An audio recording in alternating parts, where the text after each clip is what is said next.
Hi ಸ್ನೇಹಿತರೆ, ಎಲ್ರಿಗೂ ನಮಸ್ಕಾರ. ನಾನು ನಂಜನಾಯಕ್. ಸ್ಪರ್ಧಾ ಕರ್ನಾಟಕ ಯೂಟ್ಯೂಬ್ ಚಾನಲ್ಗೆ ನಿಮಗೆಲ್ಲರಿಗೂ ಕೂಡ ಆತ್ಮೀಯವಾದ ಸ್ವಾಗತ. ಸ್ನೇಹಿತರೆ, ಮುಂದೆ ಬರ್ತಾ ಇರುವಂತಹ ಒಂದು ನೋಟಿಫಿಕೇಶನ್ ಯಾವುದಪ್ಪ ಅಂದರೆ GPT, HSTR ಮತ್ತು PSTR. ಸೊ ಈ ಒಂದು ನೋಟಿಫಿಕೇಶನನ್ನು ಬಹಳ ದಿನದಿಂದ ನೀವು ಕಾಯ್ತಾ ಇದ್ದೀರಿ. 2026ರಲ್ಲಿ ನೋಟಿಫಿಕೇಶನ್ ಆಗುವಂತಹ ಎಲ್ಲ ಸಾಧ್ಯತೆಗಳಿದ್ದಾವೆ. ಅದಕ್ಕೆ ಪೂರಕವಾಗಿ ನೀವೆಲ್ಲರೂ ಕೂಡ ತಯಾರಿಯನ್ನು ಕೂಡ ನಡೆಸ್ತಾ ಇದ್ದೀರಿ. ಬಹಳ ದಿನಗಳಿಂದನೂ ಕೂಡ ಹಾರ್ಡ್ ವರ್ಕ್ ಮಾಡ್ತಾ ಇದ್ದೀರಿ. ಮತ್ತು ಹಿಂದೆ ನಡೆದಿರುವಂತಹ TET ಎಕ್ಸಾಮಲ್ಲೂ ಕೂಡ ಸೆಲೆಕ್ಷನ್ ಆಗಿದ್ದೀರಿ ಮತ್ತು ಹೆಚ್ಚಿನ ಅಂಕವನ್ನು ಕೂಡ ಪಡೆದಿದ್ದೀರಿ. ಈಗ ಮುಂದೇನಪ್ಪ ಅಂದರೆ ನೋಟಿಫಿಕೇಶನ್ ಆಗುವಷ್ಟರಲ್ಲಿ ನೀವು ಆದಷ್ಟು ವಿಷಯವನ್ನು ಕಂಪ್ಲೀಟ್ ಮಾಡ್ಕೋಬೇಕಾಗತ್ತೆ.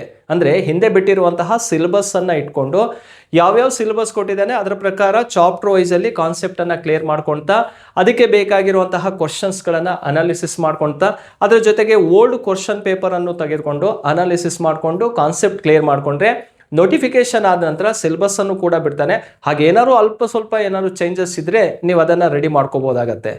ನೀವು ಏನು TET ಎಕ್ಸಾಮಿಗೆ ತಯಾರಿಯನ್ನು ನಡೆಸಿದ್ರಲ್ಲ ಅದೇ ಫ್ಲೋ ಅಲ್ಲಿ ಮುಂದೆ ಹೋಗಬೇಕು. ಯಾಕಂದರೆ ನೋಟಿಫಿಕೇಶನ್ ಯಾವಾಗಾದ್ರೂ ಆಗ್ಬೋದು. ನೋಟಿಫಿಕೇಶನ್ ಯಾವಾಗ ಆದರೆ ಏನಂತೆ, ನಾವು ಮುಂದೆ ಅಂತೂ ಆಗೋದಂತೂ ಕನ್ಫರ್ಮ್ ಇದೆ. ಅದಕ್ಕೆ ನಾವು ನಿರಂತರವಾಗಿ ಅಭ್ಯಾಸವನ್ನು ಮಾಡ್ತಾ ಹೋಗಬೇಕು. ಅದರ ಡೀಪ್ ಆಗಿರುವಂತಹ ಕಾನ್ಸೆಪ್ಟನ್ನು ಅರ್ಥ ಮಾಡ್ಕೋಬೇಕು.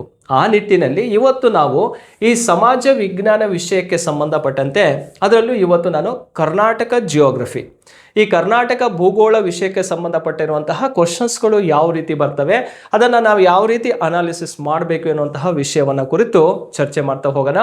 ಸ್ನೇಹಿತರೆ, ಅದಕ್ಕಿಂತ ಮುಂಚಿತವಾಗಿ ಸ್ಪರ್ಧಾ ಕರ್ನಾಟಕ ಯೂಟ್ಯೂಬ್ ಚಾನಲ್ಗೆ ಸಬ್ಸ್ಕ್ರೈಬ್ ಆಗಿ ಪ್ರತಿದಿನವೂ ಕೂಡ ಈ HSTR, GPSTR ಮತ್ತು PSTR ಸಂಬಂಧಪಟ್ಟಂತಹ ವಿಡಿಯೋಸನ್ನು ಅಪ್ಲೋಡ್ ಮಾಡ್ತೀವಿ. ಆ ವಿಡಿಯೋಸನ್ನು ವಾಚ್ ಮಾಡಿ ಹಲವಾರು ಪ್ರಶ್ನೆಗಳಿಗೆ ನಿಮಗೆ ಉತ್ತರನೂ ಕೂಡ ಸಿಗುತ್ತೆ ಮತ್ತು ಕಾನ್ಸೆಪ್ಟು ಕೂಡ ಕ್ಲಿಯರ್ ಆಗ್ತಾ ಹೋಗುತ್ತೆ. ಹಾಗೆ ಸ್ಪರ್ಧಾ ಕರ್ನಾಟಕ ಅಕಾಡೆಮಿಯ ವತಿಯಿಂದ ನಾವು ಆನ್ಲೈನ್ ಕೋರ್ಸಸ್ಸನ್ನು ಕೂಡ ಲಾಂಚ್ ಮಾಡಿದ್ದೀವಿ. ಈ ಆನ್ಲೈನ್ ಕ್ಲಾಸ್ ನಿಮಗೆ HSTR, PSTR ಮತ್ತು GPSTR ಈ 3 ಕೋರ್ಸ್ ರಿಲೇಟೆಡ್ ಆನ್ಲೈನ್ ಕ್ಲಾಸಸ್ಸು ನಿಮಗೆ ಸಿಗ್ತವೆ. ಈ ಆನ್ಲೈನ್ ಕ್ಲಾಸಿಗೆ ನೀವು ಹೇಗೆ ಜಾಯ್ನ್ ಆಗಬೇಕಪ್ಪ ಅಂದರೆ ಪ್ಲೇಸ್ಟೋರಿಗೆ ಹೋಗಿ ಸ್ಪರ್ಧಾ ಕರ್ನಾಟಕ ಅಂತ ಮೊಬೈಲ್ ಆ್ಯಪನ್ನು ಡೌನ್ಲೋಡ್ ಮಾಡ್ಕೋಬೇಕು. ಡೌನ್ಲೋಡ್ ಆದ ನಂತರ ನಿಮಗೆ ಯಾವ ಕೋರ್ಸ್ ಬೇಕು, PSTR ಬೇಕು, HSTR ಬೇಕು, GPSTR, ಅದರ ಮೇಲೆ ಕ್ಲಿಕ್ ಮಾಡಿದರೆ ನಿಮಗೆ ವಿಡಿಯೋಸ್ಗಳು ಡಿಸ್ಪ್ಲೇ ಆಗ್ತವೆ. ಪೇಮೆಂಟ್ ಮಾಡಿದರೆ ನೀವು ಕಂಪ್ಲೀಟ್ ಆಗಿರುವಂತಹ ಕೋರ್ಸು ನಿಮಗೆ ಸಿಗ್ತವೆ. ಚಾಪ್ಟರ್ ವೈಸಲ್ಲಿ ಪ್ರತಿಯೊಂದು ಕ್ಲಾಸು ಕೂಡ ನಿಮಗೆ ಒಳ್ಳೆ ಕಂಟೆಂಟ್ ರಿಲೇಟೆಡ್ ಆಗಿರುವಂತಹ ಒಂದು ಕಾನ್ಸೆಪ್ಟನ್ನು ಕೊಡ್ತೀವಿ. ಅದ್ರ ಜೊತೆಗೆ ಟೆಸ್ಟ್ ಸೀರೀಸು ಕೂಡ ಇರ್ತವೆ. ಸೊ ನೋಡಿ, ಆ್ಯಪನ್ನು ಪರ್ಚೇಸ್ ಮಾಡಿಕೊಂಡು ಈಗಿಂದನೇ ಓದೋಕ್ಕೆ ಸ್ಟಾರ್ಟ್ ಮಾಡಿ. ಇದರ ಬಗ್ಗೆ ನಿಮಗೆ ಹೆಚ್ಚಿನ ಮಾಹಿತಿ ಬೇಕಿದ್ರೆ 9071673831 ಅಥವಾ 32 ನಂಬರಿಗೆ ಕಾಲ್ ಮಾಡಿ ಈ ಆ್ಯಪ್ ಬಗ್ಗೆ ಮಾಹಿತಿಯನ್ನು ನೀವು ಪಡ್ಕೋಬಹುದು. ಹಾಗಾದರೆ ಸ್ನೇಹಿತರೆ, ಇವತ್ತಿನ ಈ ಒಂದು ವಿಡಿಯೋದ ಮೊದಲನೇ ಪ್ರಶ್ನೆಯನ್ನು ನೋಡೋಣ. ಕರ್ನಾಟಕ ಜಿಯೋಗ್ರಫಿ ರಿಲೇಟೆಡ್ ಆಗಿರುವಂತಹ ಒಂದು ಪ್ರಶ್ನೆ ಆಗಿರುತ್ತೆ. ಸೊ ವಿತ್ ಇದು ಇಂಡಿಯನ್ ಜಿಯೋಗ್ರಫಿಗೂ ಕೂಡ ಕಾನ್ಸೆಪ್ಟು ಟಚ್ ಆಗಿರುತ್ತೆ. ಪ್ರಶ್ನೆ ಏನಿದೆ ನೋಡಿ, ಸುವರ್ಣ ಚತುಷ್ಕೋನ ಯೋಜನೆ ಹಾಗೂ ಕಾರಿಡಾರ್ ಯೋಜನೆ ಅಂತ ನೋಡಿ. ಪ್ರಾಜೆಕ್ಟ್ ಎರಡಿದಾವೆ, ಒಂದು ಕಾರಿಡಾರ್ ಅಂತ ಇದೆ, ಇನ್ನೊಂದು ಸುವರ್ಣ ಚತುಷ್ಕೋನ ಯೋಜನೆ ಅಂತ, ಅಂದರೆ ಗೋಲ್ಡನ್ ಕ್ವಾಡ್ರಿಲೇಟರ್. ಇದನ್ನು GQ ಪ್ರಾಜೆಕ್ಟ್ ಅಂತ ಕರಿತೀವಿ, ಗೋಲ್ಡನ್ ಕ್ವಾಡ್ರಿಲೇಟರ್. ಸೊ ಇದನ್ನು ಕಾರಿಡಾರ್ ಯೋಜನೆ ಅಂತಲೂ ಕೂಡ ಕರಿತೀವಿ. ನೋಡಿ, ಈ ಒಂದು ಯೋಜನೆಗೆ ಸಂಬಂಧಿಸಿದ ಯಾವ ರಾಷ್ಟ್ರೀಯ ಹೆದ್ದಾರಿಗಳು ಕರ್ನಾಟಕದಲ್ಲಿ ಹಾದು ಹೋಗುತ್ತವೆ? ಫಸ್ಟ್ ನಾವು ಕಾನ್ಸೆಪ್ಟ್ ಕ್ಲಿಯರ್ ಮಾಡ್ಕೋಬೇಕು. ಸುವರ್ಣ ಚತುಷ್ಕೋನ ಯೋಜನೆ, ಕಾರಿಡಾರ್ ಯೋಜನೆ ಅನ್ನುವಂಥದ್ದು ಇದು ಯಾವಾಗ ಜಾರಿಗೆ ಬಂದಂತಹ ಯೋಜನೆಯಪ್ಪ ಅಂದರೆ 1999 ಇಸವಿಯಲ್ಲಿ ಈ ಒಂದು ಯೋಜನೆಯನ್ನು ಜಾರಿಗೊಳಿಸಲಾಯಿತು. ಹಾಗಾದರೆ ಸುವರ್ಣ ಚತುಷ್ಕೋನ ಕಾರಿಡಾರ್ ಯೋಜನೆ ಅನ್ನುವಂಥದ್ದು ಈ ಅಟಲ್ ಬಿಹಾರಿ ವಾಜಪೇಯಿ ಅವರ ಅವಧಿಯಲ್ಲಿ ಬಂದಂತಹ ಒಂದು ಯೋಜನೆಯಾಗಿರುತ್ತೆ. ಇಡೀ ಜಗತ್ತಿನಲ್ಲೇ ಅತಿ ದೊಡ್ಡ ರಸ್ತೆ ಯೋಜನೆ ಅಂತ ಕರಿತೀವಿ. ವರ್ಲ್ಡ್ ಲಾರ್ಜೆಸ್ಟ್ ರೋಡ್ ಪ್ರಾಜೆಕ್ಟ್ ಯಾವುದಪ್ಪ ಅಂದರೆ GQ ಅಂಡ್ ಕಾರಿಡಾರ್ ಪ್ರಾಜೆಕ್ಟ್ ಅಂತ. ಹಾಗಾದರೆ ಈ ಯೋಜನೆ ಅನ್ನುವಂಥದ್ದು ಏನು ಇಂಪಾರ್ಟೆಂಟ್ ಅಂತ ನೋಡಿದಾಗ ನಮ್ಮ ಮ್ಯಾಪಲ್ಲಿ ಅದನ್ನು ಕ್ಲಿಯರ್ ಮಾಡಿಕೊಡ್ತೀನಿ. ನೋಡಿ ಸ್ನೇಹಿತರೆ, ಈ ಒಂದು ಯೋಜನೆಯ ಮಾಹಿತಿ ನಮಗೆ ಸಿಗಬೇಕಂದ್ರೆ ಫಸ್ಟ್ ಇಂಡಿಯನ್ ಮ್ಯಾಪನ್ನು ತಿಳ್ಕೊಬಿಡೋಣ. ಈ ಪ್ರಾಜೆಕ್ಟ್ ಎಲ್ಲೆಲ್ಲಿ ಹೇಗೆ ಅಪ್ಲೈ ಆಗತ್ತೆ ಅನ್ನೋದನ್ನು ನಾವಿಲ್ಲಿ ನೋಡ್ಕೋಬೇಕಾಗತ್ತೆ. ನೋಡಿ, ಫಸ್ಟು ಸುವರ್ಣ ಚತುಷ್ಕೋನ ಯೋಜನೆ ಅಂದರೆ ಏನು? ಸುವರ್ಣ ಚತುಷ್ಕೋನ ಯೋಜನೆ ಅಂದ್ರೇನು? ಭಾರತದ ಪ್ರಮುಖ 4 ನಗರಗಳಿಗೆ ಸಂಪರ್ಕ ಕಲ್ಪಿಸುವಂತಹ ಯೋಜನೆಯನ್ನು ಸುವರ್ಣ ಚತುಷ್ಕೋನ ಯೋಜನೆ ಅಂತಲೇ ಕರಿತೀವಿ. ಹಾಗಾದರೆ ಆ ಭಾರತದ ಪ್ರಮುಖ 4 ನಗರಗಳು ಯಾವುದು? ಒಂದು ದೆಹಲಿ, ಇನ್ನೊಂದು ಮುಂಬೈ, ಇನ್ನೊಂದು ಚೆನ್ನೈ, ಓಕೆ, ನೆಕ್ಸ್ಟ್ ಕೋಲ್ಕತ್ತಾ. ಈ 4 ಪ್ರಮುಖ ನಗರಗಳಿಗೆ ಸಂಪರ್ಕ ಕಲ್ಪಿಸುವಂತಹ ಯೋಜನೆಯನ್ನು ಏನಂತ ಕರಿತೀವಿ ನಾವು? ಸುವರ್ಣ ಚತುಷ್ಕೋನ ಗೋಲ್ಡನ್ ಕ್ವಾಡ್ರಿಲೇಟರ್ ಪ್ರಾಜೆಕ್ಟ್ ಅಂತ. ಹಾಗಾದರೆ ಈ ಸುವರ್ಣ ಚತುಷ್ಕೋನ ಯೋಜನೆ ಅಡಿಯಲ್ಲಿ ಹಾದು ಹೋಗುವ ರಾಷ್ಟ್ರೀಯ ಹೆದ್ದಾರಿಗಳು ಯಾವುದು ಅಂತ ಕೇಳಿದರೆ, ನೋಡಿ, ಅಪ್ ಟು ದೆಹಲಿಯಿಂದ ಚೆನ್ನೈಗೆ ಹಾದು ಬರುವಂತಹ ಹೈವೇ ನಂಬರ್ ಯಾವುದಪ್ಪ ಅಂದರೆ NH48 ಅಂತ, 48. ಅದೇ ರೀತಿ ಕೋಲ್ಕತ್ತಾ ಟು ಚೆನ್ನೈಗೆ ಬರ್ತಾ ಇರುವಂತಹ ಹೈವೇ ನಂಬರ್ ಯಾವುದಪ್ಪ ಅಂದರೆ ಈಗ ರೀಸೆಂಟ್ ನ್ಯೂ ಹೈವೇ ನಂಬರ್ಸ್ಗಳು NH16 ಆಗಿರುತ್ತೆ, 16. ಕೋಲ್ಕತ್ತಾದಿಂದ ಡೆಲ್ಲಿಗೆ ಹೋಗ್ತಾ ಇರುವಂಥ ಹೈವೇ ನಂಬರ್ ಯಾವುದಪ್ಪ ಅಂದರೆ NH19 ಆಗಿರುತ್ತೆ, 19. ಇವು ಪ್ರಮುಖವಾದಂತಹ ರಾಷ್ಟ್ರೀಯ ಹೆದ್ದಾರಿಗಳಿಗೆ ಕೊಟ್ಟಿರುವಂತಹ ಒಂದು ಸಂಖ್ಯೆಗಳಾಗಿರ್ತವೆ. ಅಪ್ ಟು ಡೆಲ್ಲಿ ಟು ಮುಂಬೈನೂ ಅದೇನೆ, ಮುಂಬೈ ಟು ಚೆನ್ನೈಗೂ NH48. ಅದೇ ಚೆನ್ನೈನಿಂದ ಕೋಲ್ಕತ್ತಾಕ್ಕೆ NH16 ಇರುತ್ತೆ, ಡೆಲ್ಲಿಯಿಂದ ಕೋಲ್ಕತ್ತಾಕ್ಕೆ NH19 ಇರುತ್ತೆ ಹೈವೇ ನಂಬರ್. ಇದು ಗೋಲ್ಡನ್ ಕ್ವಾಡ್ರಿಲೇಟರ್ ಪ್ರಾಜೆಕ್ಟ್ ಅಂತ ಕರಿತೀವಿ. ಹಾಗಾದರೆ ಈ ಪ್ರಾಜೆಕ್ಟ್ ಅಂಡರಲ್ಲಿ ಕರ್ನಾಟಕ ಅಂದರೆ ಇದೇ ಭಾಗದಲ್ಲಿ ಕರ್ನಾಟಕ ಇರುವಂಥದ್ದು. ಹಾಗಾಗಿ ಕರ್ನಾಟಕದಲ್ಲಿ ಈ ಹೈವೇ ಎಲ್ಲಿಂದ ಎಲ್ಲಿಗೆ ಹಾದು ಹೋಗುತ್ತೆ ಅನ್ನೋದನ್ನು ನಾವಿಲ್ಲಿ ನೋಡ್ಕೋಬೇಕಾಗತ್ತೆ. ನೋಡಿ, ಇಲ್ಲಿ ಈ ಭಾಗ ಅಂತ ನೋಡಿದರೆ ಬೆಳಗಾವಿಯಿಂದ ಸ್ಟಾರ್ಟ್ ಆಗುತ್ತೆ. ಇದು ಬೆಳಗಾವಿಯಿಂದ ಅಪ್ ಟು ಎಲ್ಲಿವರೆಗೆ ಇರುತ್ತಪ್ಪ ಅಂದರೆ ಬೆಂಗಳೂರು ನಗರದವರೆಗೆ ಹಾದು ಹೋಗುವಂಥ ಒಂದು ಹೆದ್ದಾರಿಯಾಗಿರುತ್ತೆ NH48. ಹಾಗಾದರೆ ಕೇಳಿರುವಂಥ ಪ್ರಶ್ನೆಗೆ ಆನ್ಸರ್ ಅಂತ ನೋಡಿದಾಗ ಸುವರ್ಣ ಚತುಷ್ಕೋನ ಯೋಜನೆಯಡಿಯಲ್ಲಿ ಹಾದು ಹೋಗುವಂತಹ ಹೈವೇ ಯಾವುದು ಅಂತ ಕೇಳಿದರೆ, ಸೊ ಇಲ್ಲಿ ಆಪ್ಷನಲ್ಲಿ ಕ್ಲಿಯರ್ ಮಾಡ್ಕೊಳ್ಳೋಣ. ಯಾವ ಹೈವೇ ಹಾದು ಹೋಗ್ತಾ ಇದೆ? NH48 ಅನ್ನೋಂಥದ್ದು ಗೋಲ್ಡನ್ ಕ್ವಾಡ್ರಿಲೇಟರ್ ಅಂಡರಲ್ಲಿ. ಇದು ಗೋಲ್ಡನ್ ಕ್ವಾಡ್ರಿಲೇಟರ್ ಗೊತ್ತಿರಲಿ. ನೋಡಿ, ಮುಂಬೈಯಿಂದ ಸ್ಟಾರ್ಟ್ ಆಗತ್ತದು, ಬೆಳಗಾವಿಯ ಮೂಲಕ ಕರ್ನಾಟಕಕ್ಕೆ ಎಂಟ್ರಿ ಆಗುತ್ತೆ. ನೋಡಿ, ಬೆಳಗಾವಿ, ಹುಬ್ಳಿ, ಧಾರವಾಡ, ಅಲ್ಲಿಂದ ದಾವಣಗೆರೆ, ಚಿತ್ರದುರ್ಗ, ತುಮಕೂರು, ಬೆಂಗಳೂರಿಗೆ ಹಾದು ಹೋಗುವಂತಹ ಒಂದು ಹೆದ್ದಾರಿಯಾಗಿರುತ್ತೆ. ಹೈವೇ ನಂಬರ್ ಎಷ್ಟಪ್ಪ ಅಂದರೆ NH48. ನೆಕ್ಸ್ಟ್ ನೋಡೋಣ, ಕಾರಿಡಾರ್ ಯೋಜನೆ ಅಂದರೆ ಏನು? ಕಾರಿಡಾರ್ ಪ್ರಾಜೆಕ್ಟ್ ಅಂದರೆ ಭಾರತದ 4 ದಿಕ್ಕುಗಳಿಗೆ ಸಂಪರ್ಕ ಕಲ್ಪಿಸುವಂತಹ ಯೋಜನೆಯನ್ನು ಕಾರಿಡಾರ್ ಪ್ರಾಜೆಕ್ಟ್ ಅಂತಲೇ ಕರಿತೀವಿ. ನೋಡಿ, ನಾರ್ತ್, ಹಾಗೆ ಸೌತ್, ಈಸ್ಟ್ ಮತ್ತು ವೆಸ್ಟ್, ಉತ್ತರ ದಕ್ಷಿಣ, ಪೂರ್ವ ಪಶ್ಚಿಮಕ್ಕೆ ಸಂಪರ್ಕ ಕಲ್ಪಿಸುವಂಥ ಯೋಜನೆಯನ್ನು ಕಾರಿಡಾರ್ ಪ್ರಾಜೆಕ್ಟ್ ಅಂತ ಕರಿತೀವಿ. ಹಾಗಾದರೆ ಈ ಕಾರಿಡಾರ್ ಯೋಜನೆ ಅಂದರೆ ಉತ್ತರದಲ್ಲಿ ಎಲ್ಲಿಂದ ಸ್ಟಾರ್ಟ್ ಆಗುತ್ತಪ್ಪ ಅಂದರೆ ಶ್ರೀನಗರದಿಂದ ಸ್ಟಾರ್ಟ್ ಆಗುತ್ತೆ. ದಕ್ಷಿಣದಲ್ಲಿ ಎಲ್ಲಿಗೆ ಎಂಡ್ ಆಗುತ್ತಪ್ಪ ಅಂದರೆ ಕನ್ಯಾಕುಮಾರಿಗೆ ಎಂಡ್ ಆಗುತ್ತೆ. ಯಾವ ಪ್ಲೇಸ್ ಇದು? ಕನ್ಯಾಕುಮಾರಿ, ತಮಿಳುನಾಡು. ಹಾಗಾದರೆ ಈ ಹೈವೇ ನಂಬರ್ ಯಾವುದಪ್ಪ ಅಂದರೆ NH44, 44. ಇಲ್ಲಿ ಬರಿತೀನಿ, NH44, 44 ಅನ್ನೋಂಥದ್ದು ಶ್ರೀನಗರದಿಂದ ಕನ್ಯಾಕುಮಾರಿಗೆ ಹಾದು ಹೋಗುತ್ತೆ. ಆ ಶ್ರೀನಗರದಿಂದ ಕನ್ಯಾಕುಮಾರಿಗೆ ಹಾದು ಹೋಗುವಂಥ ಅವಧಿಯಲ್ಲಿ ನಮ್ಮ ಕರ್ನಾಟಕದಲ್ಲಿ ಎಲ್ಲಿಂದ ಪಾಸ್ ಆಗತ್ತಂದರೆ, ಇಲ್ಲಿ ಮ್ಯಾಪ್ ಹೀಗೆ ತಗೊಳ್ಬೇಕು. ಕರ್ನಾಟಕದಲ್ಲಿ ಎಲ್ಲಿಂದ ಪಾಸ್ ಆಗತ್ತಂದರೆ ಚಿಕ್ಕಬಳ್ಳಾಪುರ, ಬೆಂಗಳೂರು ಮೂಲಕ ಹಾದು ಹೋಗುತ್ತೆ. ಯಾವ ಪ್ಲೇಸ್ ಅವು? ಚಿಕ್ಕಬಳ್ಳಾಪುರ ಮತ್ತು ಬೆಂಗಳೂರು ನಗರದ ಮೂಲಕ ಹಾದು ಹೋಗುವಂಥ ಒಂದು ಹೈವೇ NH44. ಹಾಗಾದರೆ NH44 ಯಾವ ಯೋಜನೆ ಅಡಿಯಲ್ಲಿರೋದು? ಕಾರಿಡಾರ್ ಯೋಜನೆಯಲ್ಲಿ. ನೋಡಿ, NH44 ಕರ್ನಾಟಕದಲ್ಲಿ ಹಾದು ಹೋಗುವಂಥದ್ದು. ನೋಡಿ, ಈ ಹೈವೇ ಯಾವುದು ಅಂತ ಗೊತ್ತಾ? NH44 ಇದೆಯಲ್ಲ, ಇದು ಭಾರತದ ಅತಿ ಉದ್ದ ರಾಷ್ಟ್ರೀಯ ಹೆದ್ದಾರಿ. Present longest national highway in India ಅಂತ ಕೇಳಿದರೆ ಅದು 44 ಆಗಿರುತ್ತೆ. ನೆಕ್ಸ್ಟ್ ನೋಡಿ, ಈ ಪೂರ್ವ ಪಶ್ಚಿಮ ಅಂತ ಕೇಳಿದಾಗ ನೋಡಿ, ಇಲ್ಲಿ ಗುಜರಾತ್ನಲ್ಲಿ ಈ ಪೋರ್ಬಂದರ್ನಿಂದ ಸ್ಟಾರ್ಟ್ ಆಗುತ್ತೆ. ಗುಜರಾತ್ನ ಪೋರ್ಬಂದರ್ನಿಂದ ಸ್ಟಾರ್ಟ್ ಆಗಿ ಅಸ್ಸಾಂನ ಸಿಲ್ಚೇರಿಗೆ ಎಂಡ್ ಆಗುತ್ತೆ. ಅಸ್ಸಾಂನ ಸಿಲ್ಚೇರ್. ಸೊ ಇದು ಈಸ್ಟ್ ವೆಸ್ಟ್ಗೆ ಕನೆಕ್ಟ್ ಮಾಡುವಂತಹ ಹೈವೇ ಆಗಿರುತ್ತೆ. ಈ ಹೈವೇ ನಂಬರ್ ಯಾವುದಪ್ಪ ಅಂದರೆ NH27 ಆಗಿರುತ್ತೆ, 27. ನೋಡಿ, 27 ಈಸ್ಟ್ ಟು ವೆಸ್ಟಿಗೆ ಹಾದು ಹೋಗುವಂಥದ್ದು. ಇದು second longest national highway in India. ಭಾರತದ 2ನೇ ಅತಿ ಉದ್ದ ರಾಷ್ಟ್ರೀಯ ಹೆದ್ದಾರಿ ಯಾವುದಪ್ಪ ಅಂದರೆ ಅದು 27 ಆಗಿರುತ್ತೆ.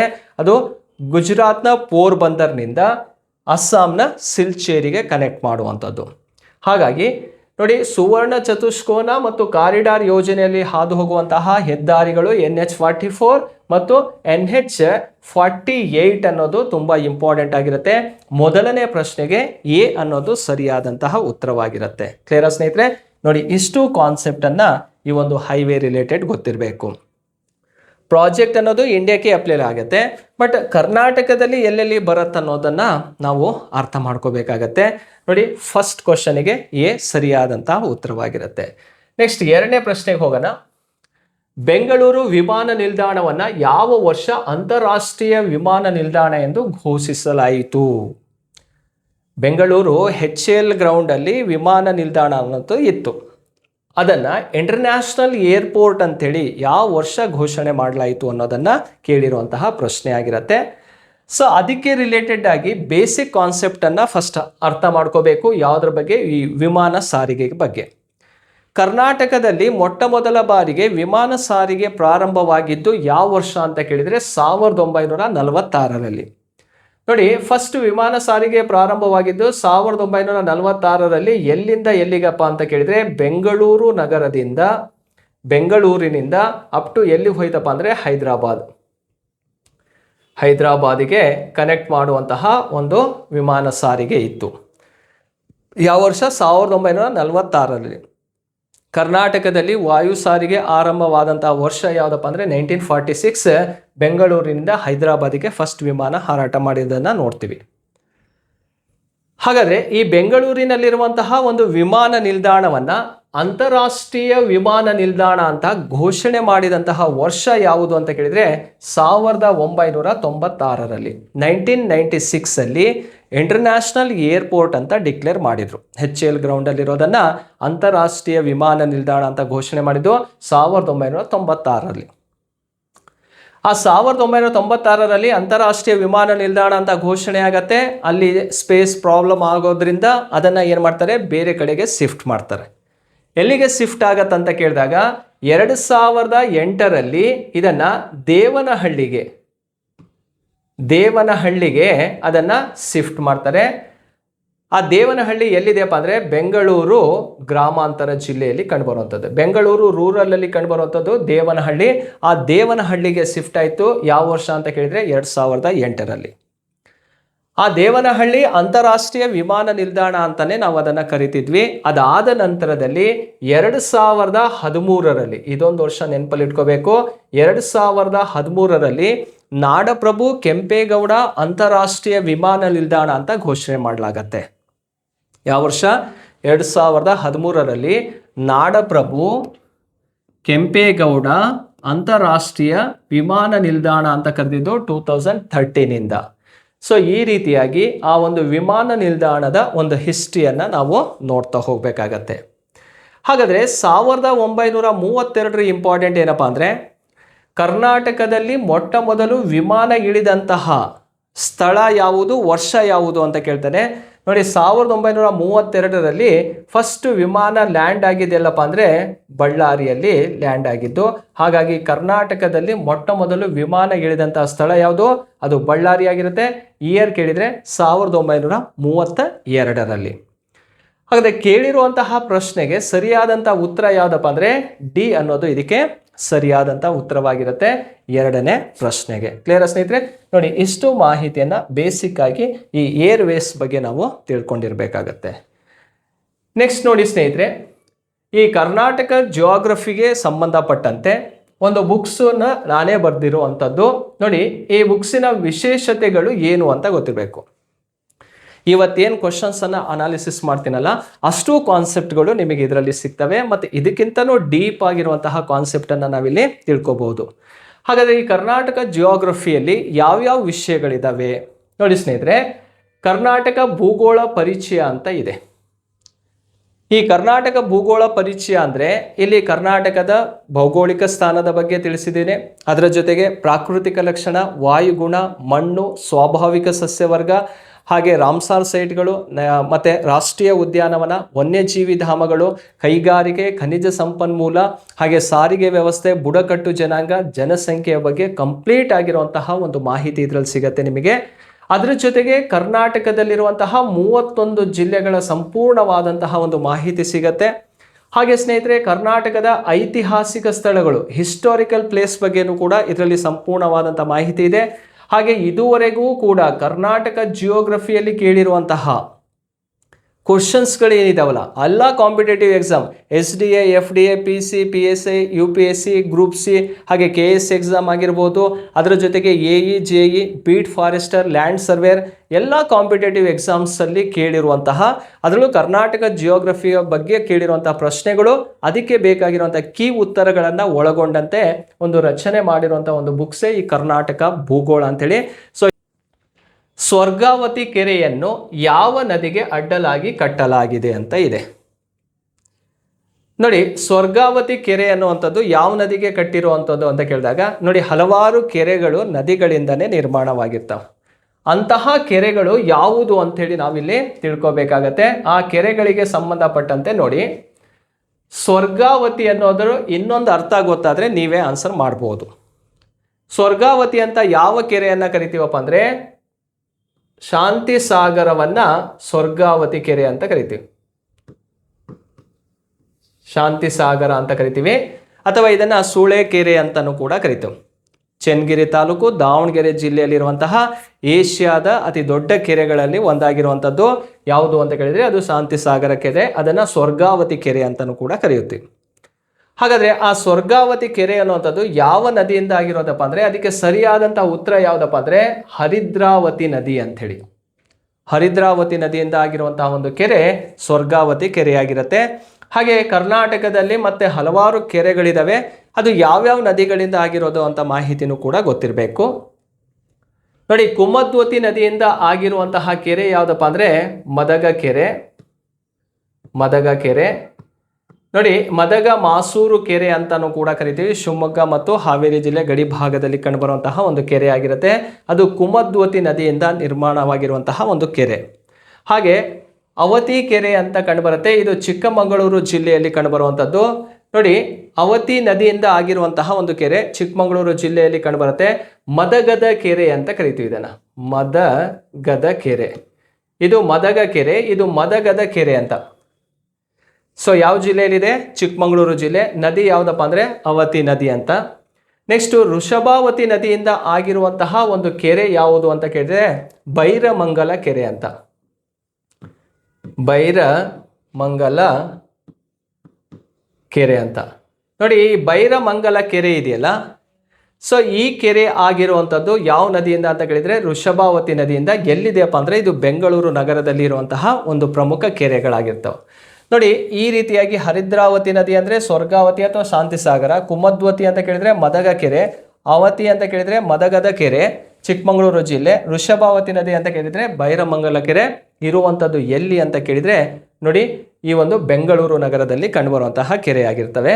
ಸೊ ಇದು ನಮ್ಮ ಇಂಪಾರ್ಟೆಂಟ್ ಆಗಿರುವಂತಹ ಕೆರೆಗಳ ಬಗ್ಗೆ ನಾವಿಲ್ಲಿ ತಿಳ್ಕೊಂಡಿರ್ಬೇಕಾಗತ್ತೆ. ನೆಕ್ಸ್ಟ್ ಕ್ವಶನಿಗೆ ಹೋಗೋಣ. ಹೊಂದಿಸಿ ಬರೀರಿದೆ, ಅದನ್ನು ಸಬ್ ಪಾರ್ಟ್ ಏನು ಕೊಟ್ಟಿಲ್ಲ, ಇಲ್ಲೇ ಹಾಗೆ ಅರ್ಥ ಮಾಡಿಕೊಂಡ್ರೆ ಸಾಕು ನಾವು. ಇಲ್ಲಿ ಮ್ಯಾಂಗನೀಸ್ ಅಂತ ಇದೆ, ಹಟ್ಟಿ ಅಂತ ಇದೆ, ಬಾಕ್ಸೈಟ್ ಇದೆ, ಮತ್ತು ಬೆಳಗಾವಿ ಅಂತ ಇದೆ. ಇವು ಯಾವುದಕ್ಕೆ ಏನೇನು ಫೇಮಸ್ಸು ಅಂತ ತಿಳ್ಕೊಂಡಿರಬೇಕು. ಮ್ಯಾಂಗನೀಸನ್ನು ಏನಂತ ಕರಿತೀವಪ್ಪ ಅಂದರೆ ಬಹು ಉಪಯೋಗಿ ಖನಿಜ ಅಂತ ಕರಿತೀವಿ. ಯಾವುದನ್ನು? ಮ್ಯಾಂಗನೀಸನ್ನು. ಯಾಕೆ ಇದನ್ನು ಬಹು ಉಪಯೋಗಿ ಖನಿಜ ಅಂತ ಕರಿತೀವಿ ಅಂದರೆ ಇದನ್ನು ಹಲವಾರು ಕೈಗಾರಿಕೆಗಳಲ್ಲಿ ಕಚ್ಚಾ ವಸ್ತುವನ್ನಾಗಿ ಕೂಡ ಬಳಕೆ ಮಾಡ್ತೀವಿ. ಕಬ್ಬಿಣ ಮತ್ತು ಉಕ್ಕಿನ ಕೈಗಾರಿಕೆಯಲ್ಲಿ ಕಚ್ಚಾ ವಸ್ತುವನ್ನಾಗಿ ಬಳಕೆ ಮಾಡ್ತೀವಿ. ಕ್ಯಾಲಿಕೋ ಪ್ರಿಂಟಿಂಗಲ್ಲಿ ಕೂಡ ಬಳಕೆ ಮಾಡ್ತೀವಿ. ರಾಸಾಯನಿಕ ಗೊಬ್ಬರ ಕೈಗಾರಿಕೆಯಲ್ಲೂ ಕೂಡ ಬಳಕೆ ಮಾಡ್ತೀವಿ. ಹಾಗೆ ಬಣ್ಣದ ಕೈಗಾರಿಕೆಯಲ್ಲೂ ಕೂಡ ಬಳಕೆ ಮಾಡ್ತೀವಿ. ಹಾಗಾಗಿ ಮ್ಯಾಂಗನೀಸನ್ನು ಏನಂತ ಕರಿತೀವಿ? ಬಹು ಉಪಯೋಗಿ ಖನಿಜ ಅಂತಲೂ ಕೂಡ ಕರೆಯುವಂಥದ್ದು. ನೆಕ್ಸ್ಟು ಹಟ್ಟಿ ಅನ್ನುವಂಥದ್ದು ಏನು ಇಂಪಾರ್ಟೆಂಟ್ ಅಪ್ಪ ಅಂದರೆ ಇದು ಕರ್ನಾಟಕದ ಅತಿ ದೊಡ್ಡ ಚಿನ್ನದ ಗಣಿ ಪ್ರದೇಶವಾಗಿರುತ್ತೆ. ಈ ಕರ್ನಾಟಕದ ಅತಿ ದೊಡ್ಡ ಚಿನ್ನದ ಗಣಿ ಪ್ರದೇಶ ಯಾವುದಪ್ಪ ಅಂದರೆ ಹಟ್ಟಿ. ಹಾಗಾದರೆ ಹಟ್ಟಿ ಎಲ್ಲಿದೆಪ್ಪ ಅಂದರೆ ರಾಯಚೂರು ಜಿಲ್ಲೆಯಲ್ಲಿ ಕಂಡುಬರುವಂಥದ್ದು. ಫಸ್ಟು KGF ತುಂಬ ಫೇಮಸ್ ಇತ್ತು, ಅಲ್ಲಿ ಗೋಲ್ಡ್ ಮೈನಿಂಗ್ ಹೆಚ್ಚಾಗಿ ನಡೀತಾ ಇತ್ತು. ಅದಾದ ನಂತರದಲ್ಲಿ ಹಟ್ಟಿ ಅನ್ನುವಂಥದ್ದು ಇಡೀ ಇಂಡಿಯಾದಲ್ಲೇ ಲಾರ್ಜೆಸ್ಟ್ ಗೋಲ್ಡ್ ಮೈನಿಂಗ್ ಪ್ಲೇಸ್ ಆಗಿರುವಂಥದ್ದು. ಜಿಲ್ಲೆ ಅಂತ ಕೇಳಿದರೆ ಯಾವ ಜಿಲ್ಲೆ? ರಾಯಚೂರು ಜಿಲ್ಲೆಯಲ್ಲಿ ಕಂಡುಬರುವಂಥದ್ದು. ಹಾಗೆ ಬಾಕ್ಸೈಟ್ ಅಂದರೆ ಏನು ನೋಡಿ, ಬಾಕ್ಸೈಟ್ನಿಂದ ಯಾವ ಅದಿರು ಸಿಗತ್ತೆ ಅಥವಾ ಯಾವ ಲೋಹ ಸಿಗತ್ತಪ್ಪ ಅಂದರೆ ನಮಗೆ ಅಲ್ಯೂಮಿನಿಯಂ ಸಿಗುವಂಥದ್ದು. ಅಲ್ಯೂಮಿನಿಯಮನ್ನು ಬಡವರ ಬೆಳ್ಳಿ ಅಂತಲೂ ಕೂಡ ಕರಿತೀವಿ. ಅದು ಯಾವುದರಿಂದ ಸಿಗತ್ತೆ ಅಂದರೆ ಬಾಕ್ಸೈಟ್ ಅದಿರಿನಿಂದ ನಿಮಗೆ ಸಿಗುವಂಥದ್ದು, ರೈಟ್. ನೆಕ್ಸ್ಟ್ ಬೆಳಗಾವಿ ಏನಕ್ಕೆ ಫೇಮಸ್ ಅಂದರೆ ಲಾಸ್ಟ್ ಇಲ್ಲೇ ಇದೆ, ಇಂಡಿಯನ್ ಅಲ್ಯೂಮಿನಿಯಂ ಕಂಪನಿ ಕಂಡುಬರುತ್ತೆ. ಬೆಳಗಾವಿಯಲ್ಲಿ ಏನು ಸಿಗುತ್ತೆ, ಇಂಡಿಯನ್ ಅಲ್ಯೂಮಿನಿಯಂ ಕಂಪನಿ ಅನ್ನೋಂಥದ್ದು ಒಂದು ಇಂಡಸ್ಟ್ರಿಯನ್ನು ನಾವು ಬೆಳಗಾವಿಯಲ್ಲಿ ನೋಡ್ತೀವಿ. ಹಾಗಾಗಿ ಅದು ಅಲ್ಲಿ ಇಂಪಾರ್ಟೆಂಟ್ ಆಗಿರುತ್ತೆ. ಈ ಅಲ್ಯೂಮಿನಿಯಂ ಅನ್ನುವಂಥದ್ದು ಅಥವಾ ಬಾಕ್ಸೈಟ್ ಅದಿರು ಕರ್ನಾಟಕದಲ್ಲಿ ಅತಿ ಹೆಚ್ಚು ಸಿಗುವಂಥ ಜಿಲ್ಲೆ ಯಾವುದಪ್ಪ ಅಂದರೆ ಬೆಳಗಾವಿ ಜಿಲ್ಲೆ. ಹಾಗಾಗಿ ಕೈಗಾರಿಕೆನೂ ಕೂಡ ಅದೇ ಜಿಲ್ಲೆಯಲ್ಲಿ ನೆಲೆ ನಿಂತಿರೋದನ್ನು ನಾವು ನೋಡ್ತೀವಿ. ನೋಡಿ, ಇದು ಈ ರೀತಿ ಹೊಂದಿಸಿ ಬರೆಯೋದು ಅಂತ ಕೊಡ್ಬೋದು ಅಥವಾ ಸಿಂಗಲ್ ಆಗು ಕೂಡ ಕೇಳ್ಬೋದು. ಏನು, ಬಹು ಉಪಯೋಗಿ ಖನಿಜ ಅಂತ ಈ ಕೆಳಗಿನ ಯಾವ ಖನಿಜವನ್ನು ಕರಿತೀವಿ ಅಂತ ಕೇಳಿದಾಗ ಮ್ಯಾಂಗನೀಸ್ ಗೊತ್ತಿರಬೇಕು. ಅಥವಾ ಕರ್ನಾಟಕದ ಅತಿ ದೊಡ್ಡ ಅಥವಾ ಭಾರತದ ಅತಿ ದೊಡ್ಡ ಚಿನ್ನದ ಗಣಿ ಪ್ರದೇಶ ಯಾವುದಂತ ಕೇಳಿ ಸಿಂಗಲ್ ಕ್ವಶನ್ ಕೇಳಿದ್ರು, ರಾಯಚೂರಿನ ಹಟ್ಟಿ ಆಗಿರುತ್ತೆ. ಸೊ ನೋಡಿ, ಈ ರೀತಿಯಾದಂತಹ ಕ್ವಶನ್ಸನ್ನು ಈ ಒಂದು ಕರ್ನಾಟಕ ಜಿಯೋಗ್ರಫಿ ರಿಲೇಟೆಡ್ ಆಗಿ ಕೇಳ್ತಾ ಬರ್ತಾನೆ. ರೈಟ್, ನೆಕ್ಸ್ಟ್ 5ನೇ ಪ್ರಶ್ನೆಗೆ ಹೋಗೋಣ. ಹೊಂದಿಸಿ ಬರೆಯಿರಿ ಅಂತ ಇದೆ. ಕರ್ನಾಟಕದಲ್ಲಿ ಹಲವಾರು ಬುಡಕಟ್ಟು ಜನಾಂಗಗಳು ಕಂಡುಬರ್ತಾವೆ. ಇದೇ ಒಂದು ಯೂನಿಟ್ ಇದೆ, ಚಾಪ್ಟರ್ ಇದೆ, ಕರ್ನಾಟಕದ ಬುಡಕಟ್ಟು ಜನಾಂಗಗಳು ಅಂತ. ಹಾಗಾದರೆ ಕರ್ನಾಟಕದಲ್ಲಿ ಯಾವ್ಯಾವ ಜಿಲ್ಲೆಯಲ್ಲಿ ಯಾವ್ಯಾವ ಬುಡಕಟ್ಟು ಜನಾಂಗಗಳು ಇದ್ದಾರೆ ಅಂಥೇಳಿ ನಾವು ಕ್ಲಿಯರ್ ಮಾಡ್ಕೋಬೇಕಾಗತ್ತೆ. ನೋಡಿ, ಬುಡಕಟ್ಟು ಜನಾಂಗಗಳಿಗೆ ಸಂಬಂಧಪಟ್ಟಂತೆ ಕೊಟ್ಟಿರೋ ಆಪ್ಷನನ್ನು ನೋಡಿ. ಆದಿಯನ್ ಅನ್ನುವಂತಹ ಬುಡಕಟ್ಟು ಜನಾಂಗ ಕಂಡುಬರ್ತವೆ. ಈ ಆದಿಯನ್ ಬುಡಕಟ್ಟು ಜನಾಂಗ ಯಾವ ಜಿಲ್ಲೆಯಲ್ಲಿ ಇದ್ದಾರಪ್ಪ ಅಂದರೆ ಉಡುಪಿ ಜಿಲ್ಲೆಯಲ್ಲಿ ಕಂಡುಬರ್ತಾರೆ. ಹಾಗೆ ಕಾಡು ಕುರುಬ ಬುಡಕಟ್ಟು ಜನಾಂಗ ಯಾವ ಜಿಲ್ಲೆ, ಚಾಮರಾಜನಗರ ಮತ್ತು ಮೈಸೂರು ಜಿಲ್ಲೆಯಲ್ಲಿ ಕಂಡುಬರ್ತಾರೆ. ಹಾಗೆ ಗೋಂಡ ಬುಡಕಟ್ಟು ಜನಾಂಗ ಯಾವ ಜಿಲ್ಲೆಯಲ್ಲಿ ಇದ್ದಾರಪ್ಪ ಅಂದರೆ ಬೀದರ್ ಜಿಲ್ಲೆ.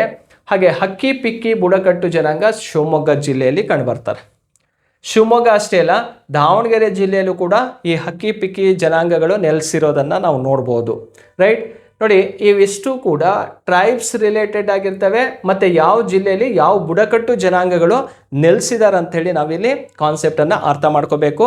ಅಂದರೆ ಯಾವ ಚಾಪ್ಟರ್ನ ಓದಬೇಕಾಗತ್ತೆ, ಕರ್ನಾಟಕದ ಪ್ರಮುಖ ಬುಡಕಟ್ಟು ಜನಾಂಗಗಳು ಯಾವುದು ಅಂತ ಒಂದು ಲೀಸ್ಟನ್ನು ತಗೊಂಡು ಕ್ಲಿಯರ್ ಮಾಡಿಕೊಂಡ್ರೆ ಇಂತಹ ಪ್ರಶ್ನೆಗಳು ಬಂದಾಗ ಆನ್ಸರನ್ನು ಮಾಡ್ಬೋದು. ರೈಟ್, 6ನೇ ಪ್ರಶ್ನೆಗೆ ಹೋಗೋಣ. ನೋಡಿ, ಅಗ್ರಿಕಲ್ಚರ್ ರಿಲೇಟೆಡ್ ಕಾನ್ಸೆಪ್ಟ್ ಆಗಿರುತ್ತೆ. ಕೃಷಿಗೆ ಸಂಬಂಧಪಟ್ಟಂತಹ ಒಂದು ಪ್ರಶ್ನೆಗಳನ್ನು ಕೇಳ್ತಾ ಬರ್ತಾನೆ. ಇಲ್ಲಿ ಎ ಮತ್ತು ಬಿ ಪಟ್ಟಿಯಲ್ಲಿ ನೋಡಿದಾಗ ಕೆಲವೊಂದು ಕ್ರಾಪ್ಸನ್ನು ಕೊಟ್ಟಿದ್ದಾರೆ, ಬಿ ಪಟ್ಟಿಯಲ್ಲಿ ಡಿಸ್ಟಿಕ್ಕನ್ನು ಕೊಟ್ಟಿದ್ದಾರೆ. ಕರ್ನಾಟಕದಲ್ಲಿ ಅತಿ ಹೆಚ್ಚು ಕಾಫಿಯನ್ನು ಬೆಳೆಯುವಂತಹ ಜಿಲ್ಲೆ ಯಾವುದಪ್ಪ ಅಂದರೆ ಚಿಕ್ಕಮಗಳೂರು. ಆಪ್ಷನಲ್ಲಿ ಇಲ್ಲ ಅಂದರೆ ಯಾವುದು ರೈಟ್ ಆನ್ಸರ್ ಆಗಿರುತ್ತೆ, ಕೊಡಗು. ಈಗ ಪ್ರೆಸೆಂಟ್ ಯಾವ ಜಿಲ್ಲೆ ಅತಿ ಹೆಚ್ಚು ಕಾಫಿಯನ್ನು ಬೆಳೀತಾ ಇದೆ ಅಂದರೆ ಕೊಡಗು ಜಿಲ್ಲೆಯಲ್ಲಿ ಹೈಯೆಸ್ಟ್ ಕಾಫಿ ಪ್ರೊಡಕ್ಷನ್ ನಡೀತಾ ಇರುವಂಥದ್ದು. 2ನೇ ಸ್ಥಾನದಲ್ಲಿ ಯಾವುದಿದೆ, ಚಿಕ್ಕಮಗಳೂರು ಜಿಲ್ಲೆ ಕಂಡುಬರುತ್ತೆ. ಆದರೆ ಕಾಫಿ ನಾಡು ಅಂತ ಹೇಳಿ ಕರೆಯೋದು ಯಾವುದನ್ನು, ಚಿಕ್ಕಮಗಳೂರು ಜಿಲ್ಲೆಯನ್ನು ಕರಿತೀವಿ. 2ನೇದು ನೋಡಿ, ಹತ್ತಿ ಅಂದರೆ ಕರ್ನಾಟಕದಲ್ಲೇ ಅತಿ ಹೆಚ್ಚು ಹತ್ತಿಯನ್ನು ಬೆಳೆಯುವಂಥ ಜಿಲ್ಲೆ ಯಾವುದಪ್ಪ ಅಂದರೆ ಹಾವೇರಿ ಜಿಲ್ಲೆ ಆಗಿರುತ್ತೆ. ಈ ಹತ್ತಿ ಕೈಗಾರಿಕೆಗಳು ಕೂಡ ಹಾವೇರಿ ಜಿಲ್ಲೆ ಅಕ್ಕಪಕ್ಕದ ಆಗಿರುವಂತಹ ದಾವಣಗೆರೆಯಲ್ಲಿ ಅತಿ ಹೆಚ್ಚು ಟೆಕ್ಸ್ಟೈಲ್ ಇಂಡಸ್ಟ್ರಿಗಳು ಕಂಡುಬರ್ತಾವೆ. ಹಾಗಾಗಿ ದಾವಣಗೆರೆಯನ್ನು ಕರ್ನಾಟಕದ ಮ್ಯಾಂಚೆಸ್ಟರ್ ಅಂತಲೂ ಕೂಡ ಕರೀತಾರೆ. ಮ್ಯಾಂಚೆಸ್ಟರ್ ಆಫ್ ಕರ್ನಾಟಕ ಯಾವುದು, ಅದು ದಾವಣಗೆರೆ ಜಿಲ್ಲೆ ಆಗಿರುತ್ತೆ. ಹಾಗೆ ಭತ್ತಕ್ಕೆ ಸಂಬಂಧಪಟ್ಟಂತೆ ನೋಡಿ, ಭತ್ತ ಕರ್ನಾಟಕದಲ್ಲೇ ಅತಿ ಹೆಚ್ಚು ಬೆಳೆಯುವಂಥದ್ದು ರಾಯಚೂರು ಜಿಲ್ಲೆಯಲ್ಲಿ. ರಾಯಚೂರು ಜಿಲ್ಲೆ ಬಿಟ್ಟರೆ ಕೊಪ್ಪಳ ಜಿಲ್ಲೆಯಲ್ಲಿ ಬೆಳೀತಾರೆ, ಶಿವಮೊಗ್ಗ, ಮಂಡ್ಯ, ಮೈಸೂರು ಎಲ್ಲ ಭಾಗದಲ್ಲೂ ಭತ್ತ ಬೆಳೀತಾರೆ. ಬಟ್ ನಂಬರ್ 1 ಪೊಸಿಷನ್ ಯಾವುದು, ರಾಯಚೂರು. ರಾಯಚೂರು ಜಿಲ್ಲೆಯಲ್ಲಿ ಅತಿ ಹೆಚ್ಚು ಭತ್ತವನ್ನು ಯಾಕೆ ಬೆಳೀತಾರೆ ಅಂದರೆ ಕೃಷ್ಣ ಮತ್ತು ತುಂಗಭದ್ರಾ ನದಿಗಳ ನಡುವಿನ ಒಂದು ಪ್ರದೇಶ ರಾಯಚೂರು.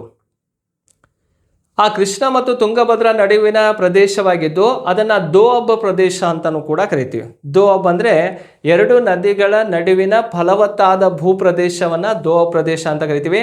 ಆ ದೋಅಬ್ ಪ್ರದೇಶ ರಾಯಚೂರು ಜಿಲ್ಲೆ ಆಗಿರೋದ್ರಿಂದ ಅಲ್ಲಿ ಪ್ಯಾಡಿ ಪ್ರೊಡಕ್ಷನ್ ತುಂಬಾ ಹೈ ಇರುತ್ತೆ ಮತ್ತು ನೀರಾವರಿಯ ಸೌಲಭ್ಯನೂ ಕೂಡ ಹೆಚ್ಚಾಗಿರೋದ್ರಿಂದ ಭತ್ತ ಹೆಚ್ಚು ಬೆಳೀತಾರೆ. ರೈಟ್, ನೆಕ್ಸ್ಟ್ ನೋಡಿ, ರಾಗಿ ಏನಕ್ಕೆ ಫೇಮಸ್ ಅಪ್ಪ, ಯಾವ ಜಿಲ್ಲೆ ಅಂತ ಕೇಳಿದರೆ ತುಮಕೂರು ಜಿಲ್ಲೆ. ಕರ್ನಾಟಕದಲ್ಲಿ ಅತಿ ಹೆಚ್ಚು ರಾಗಿಯನ್ನು ಬೆಳೆಯುವಂಥ ಜಿಲ್ಲೆ ಯಾವುದಪ್ಪ ಅಂದರೆ ಅದು ತುಮಕೂರು ಜಿಲ್ಲೆ ಆಗಿರುತ್ತೆ. ನಂಬರ್ 1 ಪೊಸಿಷನಲ್ಲಿ ನೋಡ್ತೀವಿ. ಈಗ ಅಗ್ರಿಕಲ್ಚರ್ ಅಂತ ತಗೊಂಡಾಗ ಬೇಸಾಯ ಪದ್ಧತಿಗಳು ಅಂತ ಬರ್ತವೆ. ಕಲ್ಟಿವೇಷನ್, ಟೈಪ್ಸ್ ಆಫ್ ಕಲ್ಟಿವೇಷನ್ ಅಥವಾ ಟೈಪ್ಸ್ ಆಫ್ ಫಾರ್ಮಿಂಗ್ ಅಂತ ಬರ್ತಾವೆ. ಜೀವನಾಧಾರ ಬೇಸಾಯ ಪದ್ಧತಿ, ಸಾಂದ್ರ ಬೇಸಾಯ ಪದ್ಧತಿ, ಮಿಶ್ರ ಬೇಸಾಯ ಪದ್ಧತಿ, ಡ್ರೈ ಶುಷ್ಕ ಬೇಸಾಯ ಪದ್ಧತಿ ಅಂತ ಬರ್ತವೆ, ನೀರಾವರಿ ಬೇಸಾಯ ಪದ್ಧತಿ ಅಂತ ಬರ್ತಾವೆ. ಅವು ಎಲ್ಲೆಲ್ಲಿ ಏನೇನು ಇಂಪಾರ್ಟೆಂಟ್ ಅಂತ ನೋಡಬೇಕು. ಸೊ ಇದ್ರ ಜೊತೆಗೆ ಅನಿಮಲ್ ಹಸ್ಬೆಂಡ್ರಿ ಅಂತ ಬರುತ್ತೆ, ಪಶು ಸಂಗೋಪನೆಯನ್ನು ನೋಡ್ತೀವಿ. ಮತ್ತು ಒಂದು ಬೆಳೆ ಅಂತ ತಗೊಂಡಾಗ ಅದಕ್ಕೆ ಬೇಕಾಗಿರೋ ಕ್ಲೈಮೇಟು, ಅದಕ್ಕೆ ಬೇಕಾಗಿರೋ ಸಾಯಿಲು, ಅದಕ್ಕೆ ರಿಲೇಟೆಡ್ ಆಗಿರುವಂತಹ ಪ್ರೆಸಿಪಿಟೇಷನ್, ಮಳೆ ಪ್ರಮಾಣ ಎಷ್ಟು, ಅವೆಲ್ಲವನ್ನು ಕೂಡ ನಾವು ಅಧ್ಯಯನ ಮಾಡಬೇಕು ಈ ಅಗ್ರಿಕಲ್ಚರ್ ಅಂತ ತಗೊಂಡಾಗ. ಅಥವಾ ಯಾವ್ಯಾವ ಬರೀ 4 ಬೆಳೆಗಳನ್ನು ಕೊಟ್ಟಿದ್ದೀವಿ, ಇನ್ನು ಹಲವಾರು ಬೆಳೆಗಳನ್ನು ಬೆಳಿತೀವಿ ಕರ್ನಾಟಕದಲ್ಲಿ. ಆ ಬೆಳೆಗಳು ಯಾವ್ಯಾವ ಜಿಲ್ಲೆಯಲ್ಲಿ ನಂಬರ್ 1 ಪೊಸಿಷನ್ ಇದ್ದಿದೆ ಅಂತಲೂ ಕೂಡ ನಾವು ತಿಳ್ಕೊಬೇಕಾಗತ್ತೆ. ಸೊ ಇದು ಕೂಡ ನಾವು ಕರ್ನಾಟಕ ರಿಲೇಟೆಡ್ ಆಗಿರುವಂತಹ ಒಂದು ಕಾನ್ಸೆಪ್ಟ್ ಆಗಿರುತ್ತೆ. ಹಾಗೆ ಸ್ನೇಹಿತರೆ, ಇದಾದ ನಂತರ ನೆಕ್ಸ್ಟ್ ಕ್ವಶನ್ ನೋಡಿ, ಉತ್ತರೆಗುಡ್ಡ ವನ್ಯಜೀವಿ ಧಾಮ ಕಂಡುಬರುವ ಜಿಲ್ಲೆ ಯಾವುದು? ಉತ್ತರೆಗುಡ್ಡ ಅಂತ ಒಂದು ವೈಲ್ಡ್ ಲೈಫ್ ಸೆಂಚುರಿ ಇದೆ, ವನ್ಯಜೀವಿ ಧಾಮ ಇದೆ. ಅದು ಯಾವ ಜಿಲ್ಲೆಯಲ್ಲಿದೆ ಅಂತ ಕೇಳಿರುವಂತಹ ಪ್ರಶ್ನೆ ಆಗಿರುತ್ತೆ. ನೋಡಿ, ದಾವಣಗೆರೆ ಜಿಲ್ಲೆ ಅಂತ ಇದೆ, ಶಿವಮೊಗ್ಗ ಇದೆ, ಉಡುಪಿ ಇದೆ, ಚಿತ್ರದುರ್ಗ ಇದೆ. ಇದಕ್ಕೆ ಸರಿಯಾದಂಥ ಉತ್ತರ ಯಾವುದಪ್ಪ ಅಂದರೆ ಉತ್ತರೆಗುಡ್ಡ ಅನ್ನುವಂಥದ್ದು ಚಿತ್ರದುರ್ಗ ಜಿಲ್ಲೆಯಲ್ಲಿ ಕಂಡುಬರುವಂತಹ ಈಗ ರೀಸೆಂಟ್ ಆಗಿರುವಂತಹ ವೈಲ್ಡ್ ಲೈಫ್ ಸೆಂಚುರಿ ಆಗಿರುತ್ತೆ. ಹಾಗೆ ಈ ಉತ್ತರೆಗುಡ್ಡ ಚಿತ್ರದುರ್ಗದಲ್ಲಿದೆ. ಇದಕ್ಕಿಂತ ಹಿಂದೆ ಮತ್ತೊಂದು ವೈಲ್ಡ್ ಲೈಫ್ ಸೆಂಚುರಿ ಕಂಡುಬರುತ್ತೆ ಚಿತ್ರದುರ್ಗ ಜಿಲ್ಲೆಯಲ್ಲಿ. ಅದು ಯಾವುದಪ್ಪ ಅಂದರೆ ಜೋಗಿಮಟ್ಟಿ ಅಂತ. ಜೋಗಿಮಟ್ಟಿ ಅನ್ನೋಂಥದ್ದು ತುಂಬ ಫೇಮಸ್ ಆಗಿರುವಂತಹ ಒಂದು ವೈಲ್ಡ್ ಲೈಫ್ ಸೆಂಚುರಿ. ಜೋಗಿಮಟ್ಟಿ ಯಾವ ಜಿಲ್ಲೆಯಲ್ಲಿದೆ ಅಂದರೆ ಚಿತ್ರದುರ್ಗ ಜಿಲ್ಲೆಯಲ್ಲೇ ಕಂಡುಬರುವಂಥದ್ದು. ಹಾಗೆ ಉಡುಪಿ ಜಿಲ್ಲೆಯಲ್ಲಿ ಪ್ರಮುಖವಾಗಿರುವಂಥದ್ದು 2 ಇದ್ದಾವೆ. ಒಂದು ಮೂಕಾಂಬಿಕಾ ಅಂತ ಮತ್ತು ಇನ್ನೊಂದು ಪ್ರಮುಖವಾಗಿರೋದು ಸೋಮೇಶ್ವರ ಅಂತ ಕಂಡುಬರುತ್ತೆ. ಸೋಮೇಶ್ವರ ಮತ್ತು ಮೂಕಾಂಬಿಕಾ ಎನ್ನುವಂಥದ್ದು ಯಾವ ಜಿಲ್ಲೆಯಲ್ಲಿದೆ? ಉಡುಪಿ ಜಿಲ್ಲೆಯಲ್ಲಿ ಕಂಡುಬರೋದು. ಈ ಶಿವಮೊಗ್ಗ ಜಿಲ್ಲೆಯಲ್ಲೂ ಕೂಡ ವನ್ಯಜೀವಿ ಧಾಮಗಳಿದ್ದಾವೆ. ಒಂದು ಶರಾವತಿ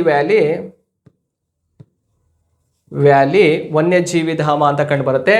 ಹಾಗೆ ಶೆಟ್ಟೆಹಳ್ಳಿ ಅಂತ ಬರುತ್ತೆ, ಶೆಟ್ಟೆಹಳ್ಳಿ ವನ್ಯಜೀವಿ ಧಾಮ ಅಂತ ಕಂಡುಬರುತ್ತೆ. ಹಾಗೆ ಗುಡುವಿ ಪಕ್ಷಿಧಾಮ ಅಂತ ಇದೆ, ಮಂಡಗದ್ದೆ ಪಕ್ಷಿಧಾಮ ಅಂತ ಇದೆ. ಹಾಗೆ ಸಕ್ಕರೆಬೈಲು ಆನೆ ಬಿಡಾರನೂ ಕೂಡ ಕಂಡುಬರುತ್ತೆ. ಯಾವ ಜಿಲ್ಲೆ ಅಂದರೆ ಶಿವಮೊಗ್ಗ ಜಿಲ್ಲೆಯಲ್ಲಿ. ಹಾಗೆ ದಾವಣಗೆರೆ ಜಿಲ್ಲೆಯಲ್ಲಿ ಕಂಡುಬರುವಂಥದ್ದು ರಂಗಯ್ಯನ ದುರ್ಗ ಕೊಂಡು ಕುರಿ ಧಾಮ ಅಂತ ಕಂಡುಬರುತ್ತೆ. ರಂಗಯ್ಯನ ದುರ್ಗ ಕೊಂಡು ಕುರಿ ಧಾಮ ಅಂತ ಕಂಡುಬರುತ್ತೆ. ಯಾವ ಜಿಲ್ಲೆಯಲ್ಲಿ? ದಾವಣಗೆರೆ ಜಿಲ್ಲೆಯಲ್ಲಿ. ಬಟ್ ಕೇಳಿರುವಂಥ ಪ್ರಶ್ನೆಗೆ ಸರಿಯಾದಂಥ ಉತ್ತರ ಯಾವುದು?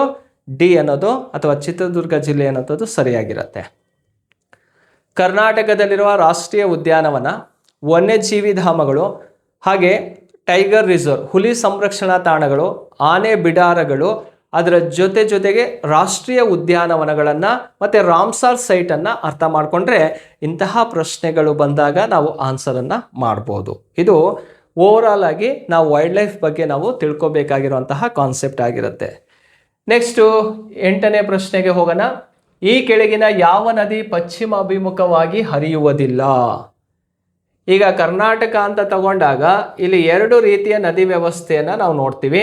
ಈ ಕಡೆ ಹರಿಯುವಂಥ ನದಿಗಳನ್ನು ವೆಸ್ಟ್ ಫ್ಲೋಯಿಂಗ್ ರಿವರ್ ಅಂದರೆ ಎಲ್ಲಿ ಬಂದು ಸೇರ್ತವೆ? ಇವು ಅರಬ್ಬಿ ಸಮುದ್ರವನ್ನು ಸೇರುವಂಥ ನದಿಗಳನ್ನು ಪಶ್ಚಿಮಕ್ಕೆ ಹರಿಯುವಂಥ ನದಿಗಳು.